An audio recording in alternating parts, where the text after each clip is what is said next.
তাকে আটকাবার জন্য যেটা করার দরকার ছিল সেটাই করা উচিত ছিল। ল্যাপটপ নিয়ে চলে আসছে, external hard disk, mobile phone, যাতে অনেক তথ্য আছে। কি কি তথ্য আছে সেটা আমাদের ভাবনা চিন্তারও বাইরে হতে পারে। তৃণমূলের একাধিক নেতার বিদেশি ব্যাংকে যে অ্যাকাউন্ট আছে তার তথ্য হতে ছিল হয়তো। নিজের ভাইপোকে বাঁচাবার জন্য, নিজেকে বাঁচাবার জন্য সে লুট চালালো। মুখ্যমন্ত্রী মমতা ব্যানার্জি সেখানে গেলেন, প্রথমে প্রতীক জৈনের বাড়িতেও গেছিলেন, আইপ্যাকের অফিসেও গেছিলেন। ইডির কাছ থেকে তথ্য নিয়ে উনি বেরিয়ে আসলেন, ইডিকে ঠিকমতো কাজ করতে দিল না। এই বিষয়ে একটু বলুন। দেখুন, এই বিষয়ে কি বলবো, এই বিষয়ে যেটা মনে আছে সেটা বলাটা খুব টাফ। তার কারণ মানুষ যেটা বাস্তব সেটা কি সহ্য করতে পারবে? এক হচ্ছে ইডির অফিসে মুখ্যমন্ত্রী গিয়ে হানা দিল, সেটা নয়। ইডি এক জায়গায় রেড করতে গেছে, সেই রেডে গিয়ে দিচ্ছে বাধা। শুধু বাধা নয়, তথ্য লুটপাট করে ওপেন ক্যামেরার সামনে দিনের আলোতে নিয়ে চলে আসছে। প্রতীক জৈনের বাড়িতে মমতা বন্দ্যোপাধ্যায় গিয়ে যেটা করলো এবং আইপ্যাকের অফিসে গিয়েও করলো। কিন্তু এখানে প্রশ্ন হচ্ছে যে সাধারণ মানুষ এটাকে কিভাবে দেখছে।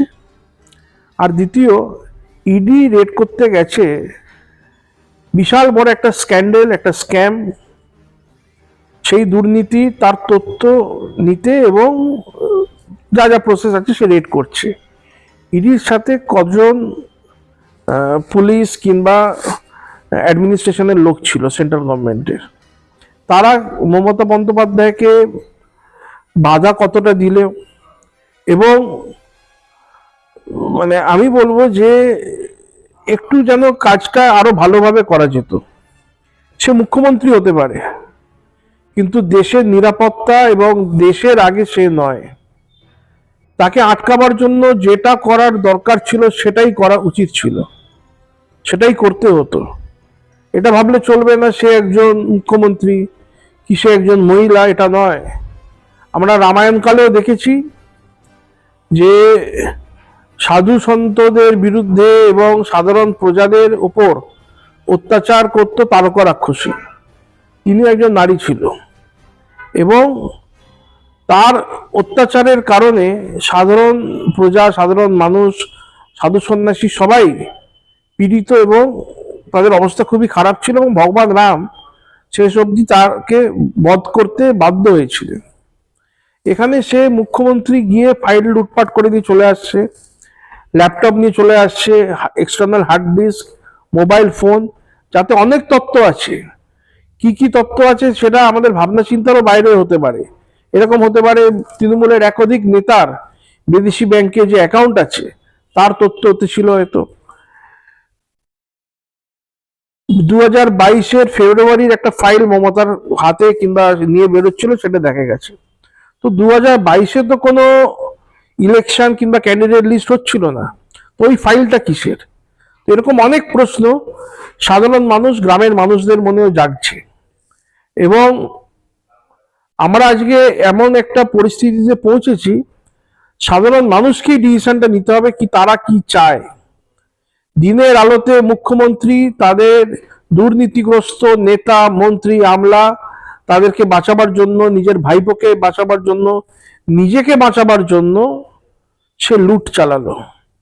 এবং তারপরে আজকে আবার নির্লজ্জর মতো রাস্তায় বেরিয়ে তিনি এবং তার দলবল দিল্লিতে এবং কলকাতা রাজপথে রাস্তায় বেরিয়ে মানে একটা নাটকীয় পরিস্থিতি তৈরি করছে এবং সাধারণ মানুষকে এটা বোঝাবার চেষ্টা করছে যে তারাই তাদের উপরেই যেন একটা কি বলে, তাদের উপরেই একটা একটা খারাপ কিছু করা হয়েছে।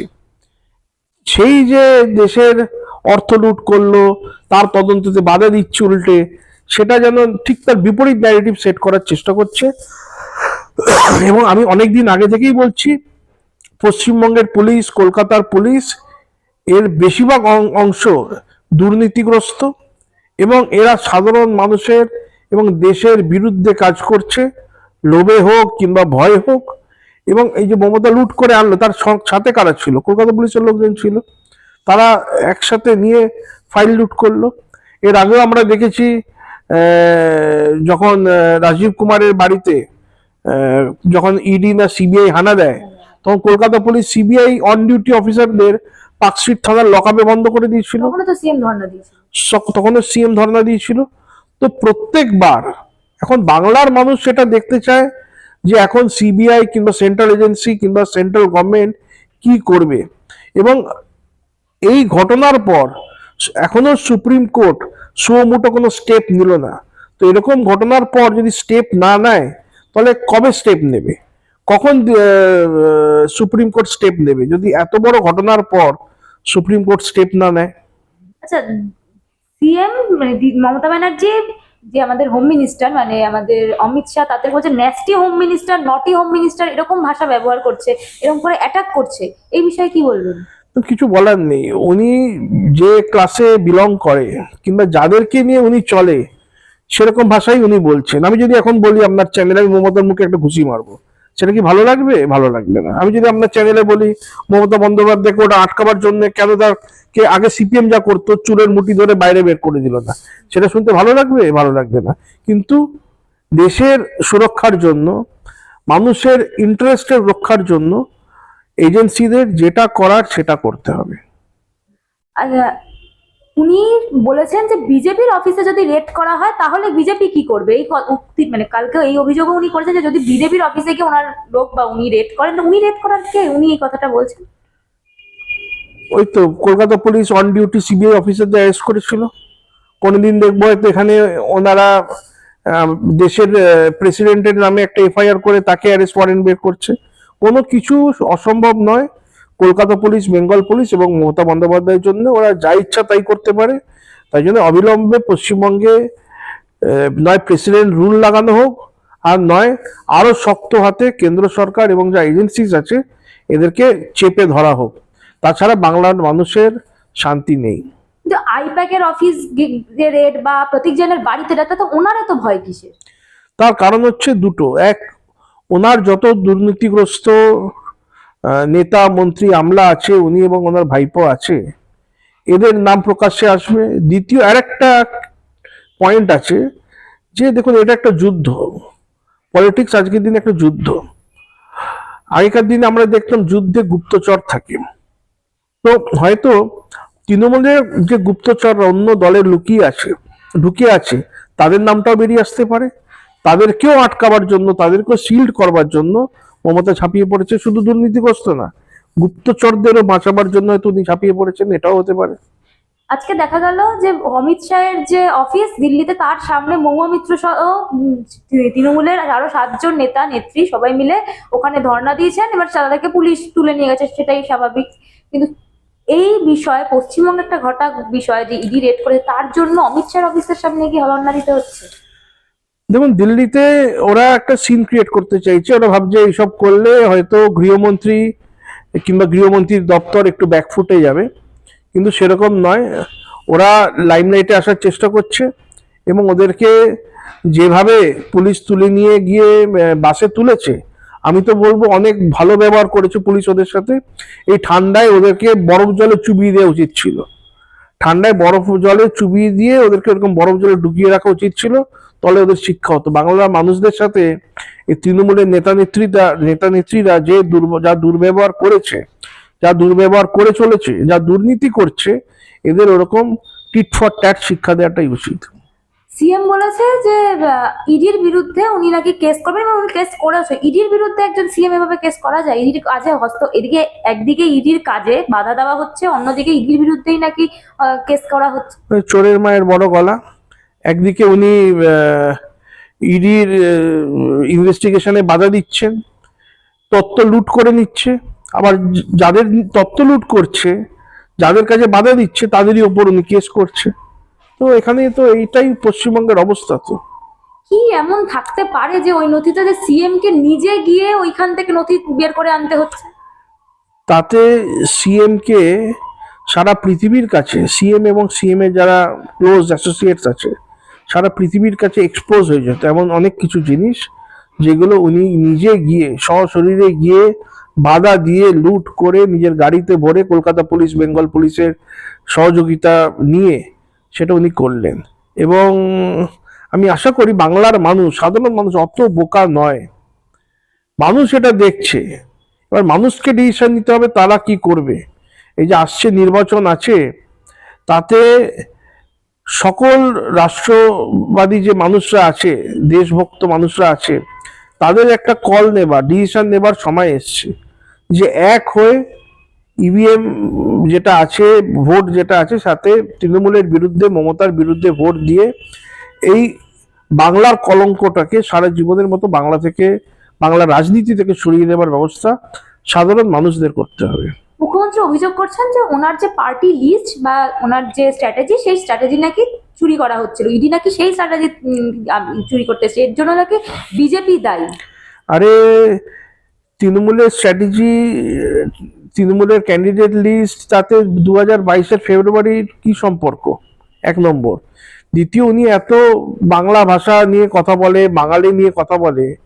আজকে পশ্চিমবঙ্গের 3টে মেন মানুষ, কলকাতা পুলিশ কমিশনার অবাঙালি, ডিজি পুলিশ অবাঙালি, একটা ডিজি পুলিশ রাজীব কুমার, এটা মনোজ বর্মা, আর তৃতীয় হচ্ছে আইপ্যাক, সেটাও প্রতীক জৈন, সেটাও অবাঙালি, গুজরাটি। তো উনি সবকিছুই তো পুরো বাংলাটাকেই তো ওদের হাতে তুলে রেখেছে। আমি বাঙালি অবাঙালির মধ্যে ভেদাভেদ করছি না, কিন্তু ওনারাই তো করে। ওনার তো বিশ্বাস ভরসা হলো না সুব্রত বক্সির ওপর, কিংবা মদন মিত্রর ওপর, কিংবা ওনার পার্টির যারা আরো নেতৃত্ব আছে তাদের বাড়িতে ক্যান্ডিডেট লিস্ট রাখা। ওনাকে ভরসা করতে হলো ওই প্রশান্ত কিশোর আর প্রতীক জৈনের আইপ্যাকের ওপর। তো এগুলো সব ফেক কথা, এগুলো সব ওনাদের black money, smuggling, international racket, অনেক কিছু এতে জড়িয়ে আছে। এবং সেগুলো এক্সপোজ যাতে না হয়ে যায়, সেই আতঙ্কে উনি দৌড়ে গেছেন নিজের জীবনে রিস্ক নিয়ে। লোক কি বলবে সেটা না ভেবে, কেন জানে এগুলো এক্সপোজ হয়ে গেলে মানুষ তো আমাকে জুতো মারবে, লাথি মারবে, মুখে থুতু দেবে মমতা বন্দ্যোপাধ্যায়। সেটা থেকে নিজেকে এবং নিজের দলকে বাঁচাবার জন্য উনি ঝাঁপিয়ে পড়েছেন। এবং ওনার দলের বাকি নেতা নেত্রীরাও আজকে রাস্তায় কলকাতা, দিল্লিতে নেমে অসভ্য নাটক করছে। আজকে দেখা গেল মুখ্যমন্ত্রী সারা কলকাতা জুড়ে, প্রায় যাদবপুরের 8B থেকে শুরু করে রাসবিহারী মোড়, বিভিন্ন জায়গায় উনি হেঁটে আন্দোলন করছেন এর প্রতিবাদে, যে সেন্ট্রাল নাকি ওনাদের চক্রান্ত করে এসব করেছে, এই বিরুদ্ধে উনি আজকে দেখা গেল যে উনি আন্দোলন করছে। তাহলে উনি কি রীতিমতো ভয় পাচ্ছে, সামনে ভোট আসছে, উনি কি ভয় পাচ্ছে যে ওনার গদিটা কোনোভাবে হাতছাড়া হতে চলেছে? অবশ্যই উনি ভয় পাচ্ছেন, এবং এটা বলতে বাধা নেই, উনি একজন স্ট্রিট স্মার্ট পলিটিশিয়ান। ঠিক আছে, গতকাল উনি চুরি করলেন, আজকে উনি ভিকটিম কার্ড প্লে করছে। কাউকে কোনো সুযোগ দেবে এইটা মমতার থেকে আশা করাটা ভুল। মমতা নিজেই ব্যাটিং করবে, নিজেই বোলিং করবে, নিজেই ফিল্ডিং করবে, নিজেই আম্পায়ারিং করবে, নিজেই দর্শক, নিজেই টিভিতে দেখবে, সবকিছুই মমতা বন্দ্যোপাধ্যায়। এই স্ট্র্যাটেজিতে মমতা চলে। ঠিক আছে, তাই জন্য উনি হাঁটবেন, এটাতে আমি অবাক হচ্ছি না। উনি গতকাল যেটা করেছে তাতেও আমি অবাক হইনি। এগুলো সব মমতা বন্দ্যোপাধ্যায়ের থেকে। আমরা যারা পশ্চিমবঙ্গে দীর্ঘদিন বাস করছি, আমরা যারা মাঠে ময়দানে লড়াই করি, আমরা মমতা বন্দ্যোপাধ্যায়কে ভালো করে চিনি, এবং ওনাকে যদি কাউন্টার করতে হয় ওনার মতো করেই করতে হবে।